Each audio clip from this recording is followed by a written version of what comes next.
Welcome to the Tesla Economist. Please hit the thumbs up and don't forget to subscribe. We've been hearing that the 10-year Treasury bond yields are increasing, and that is why Tesla's stock price is down from its high. But what does this actually mean, you might ask? How do Treasury bonds have any effect on Tesla? Well, they say that the bond market traders are the smartest people in the room. So who's to argue with them? The reason bond rates are rising is that the market thinks inflation is on the way. If inflation creeps in, then the main monetary policy to counteract inflation is increasing interest rates. In economics, we consider $1 now has more value than in the future. Thus, we have the bond market, and the longer your money is tied up, the better return you expect. This is why banks generally charge higher rates for longer-term mortgages. And we are referring to Treasury bonds, which are known as the safest return on investment, so they have the lowest yield. This is due to the fact they are backed by the government. The government is considered a more solid entity than even Apple or any banks, and basically regarded as risk-free, because they're backed by the government's ability to tax its citizens. So what do rising bond rates mean? I'm going to create an oversimplified version, enough that you should understand what it means. When interest rates rise, bond prices fall. Why? Because a 10-year government bond is a contract that means you receive a certain sum of money in 10 years. Say a $1,000 government bond means that in 10 years that bond is converted to $1,000. The $1,000 is known as the face value. Now this is a zero coupon bond, which means there are no interest payments in the meantime, and the entire return is realized at the end of the term. When interest rates are low, say 1%, and you can buy a guaranteed $1,000 in 10 years' time for about $900, then that's a return of 1% compounded over 10 years.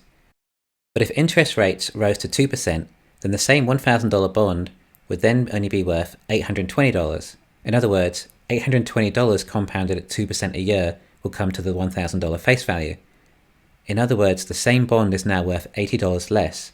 You would have lost money on your bond if you purchased it when rates were 1%. Now, if inflation is on the way, investors suspect that that will mean interest rates will eventually rise. Then, if you think interest rates are going to rise, then that means that you would want to hold out for a better return on bonds, because instead of that 1% return, you might get 2%, meaning now you can buy the same bond for $820 instead of $900. So although the yields are rising, the actual bond prices are falling. Now, since January, we've seen an increase of 70 basis points from around 1% to 1.7%, which is quite a jump, implying the market expects inflation on the way. There is also such a thing as yield curve control. This is when the Fed buys up as much US Treasury and government-backed debt as necessary to keep yields below a certain level in order to manage inflation. Okay, so inflation is possibly on the way. So what? Well, the government's go-to tool for correcting inflation is to raise interest rates. The economy got too hot and the government has to cool it down. If interest rates are higher, then money is more expensive. If money is more expensive, then consumers are less willing to buy things. Inflation occurs when we have too much money chasing too few goods. But if money is more expensive, then people are less willing to purchase goods. We then go into a recession, which is like the hangover from when everything was more prosperous. In a recession, consumers aren't so willing to buy new cars. In a recession, there are also more people out of work. If people don't have jobs, they certainly won't buy cars. This also affects consumer confidence, which means consumers aren't so confident they will have a steady paycheck, or worried they may lose their jobs or get a pay cut, and as a result they reduce spending. In addition to that, homeowners' mortgages will cost more with higher rates, and they will simply have less expendable income to spend on items like cars. In general, rising interest rates are bad for momentum stocks, and investors switch from growth stocks to value stocks to weather the storm. Value companies have solid cash flows and can fund their own operations without taking on debt, and they can weather a downturn. They also generally sell things that are demand inelastic, i.e., the demand doesn't change so much depending on the state of the economy. Goods such as toothpaste, toilet paper, consumer staples. Money might also move from growth stocks into commodities, as commodities would likely see an increase in prices with inflation too. This makes it particularly difficult for growth stocks, particularly if they need capital or are in debt. The capital in the economies dry up and interest rates rise. However, the EV market may be different. It's still in growth stage. For example, Perhaps the true market share of EVs in the auto industry should be 30% if the prices were comparable to ICE and there was enough supply, and it's currently sitting around possibly 2%. Say, for example, 20 million cars a year are sold in the US. Then there may be a demand for 6 million EVs a year, and it's currently only 2%, then that would equate to 400,000 cars a year. But then in a recession, if the total car market dries up and drops from 20 million a year to 10 million a year, then the EV market is still at 3 million a year, implying there is still enough demand for 3 million EVs a year. And this is just the US, of course. In addition to that, it makes it a lot harder if the EVs you are selling either don't make a profit or you have to charge $150,000 to $200,000 for each one to cover your costs, like some of the upper market EVs we see. If Tesla have broken through to their Model 2, then they might be able to weather a recession by selling their low-cost form of transport. Also, if Tesla have reached robotaxi level by the recession, they might also be okay for two reasons. One, there'll be a lot more supply of robotaxis, as people will want alternative sources of income.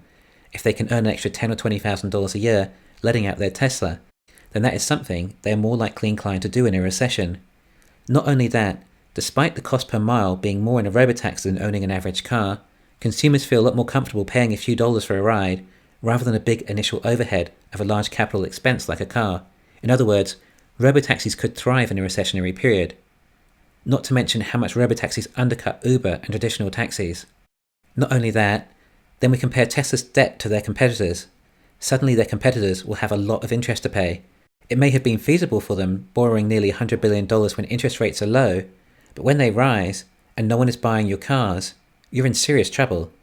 In other words, some of them will possibly go under, which means less competition for Tesla, and potentially Tesla are able to purchase some of their resources at very low costs. It also means that the likes of GM or Volkswagen, who intend on spending tens of billions of dollars on transitioning to EVs, will no longer be able to raise the capital to do so. Other EV startups like Lucid or NIO that make a loss every quarter and are not able to self-fund their growth will simply not be able to grow, or possibly even go under too. In addition to that, with inflation, costs increase too. Commodity prices rise, like copper and nickel. Employees demand higher wages. Tesla can handle this, with their already high margins, but the competition who are still losing money, with slim margins if any, will have to raise their prices. I'm not saying Tesla won't be hit by a recession. I'm sure it certainly will if it comes. We don't know how bad a recession this may be either. This is where we have opportunists. They like to wait to buy up everything in a crash when it's on sale. Except they say trying to predict a recession is like trying to catch knives. No one can predict it, and everyone has their own idea of when it comes, and the signs they see. Some people cashing up now, ready to buy up the market cheap. But what if they cashed up now, and then the market doubled again, and it took 2 more years until the recession came, and then the recession only dropped 20%, then they missed out. I'm not trying to time the market. I'm about holding through it all, whether up or down, boom or bust. It's like swimming. Sometimes the tide is with you, sometimes it's against you. Just keep swimming. But sure, I still can't help but look for signs of when the economy might bust. A boom usually lasts a couple of years, and just before the crash is when we see it the craziest. People start thinking it will never end, and the market could quite possibly double again in the last 6 months before the crash. There are lots of signs I look for.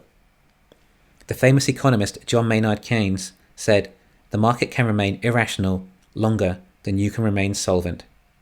He was kind of like the Warren Buffett of his day. Thanks for listening. Please hit the thumbs up and don't forget to subscribe.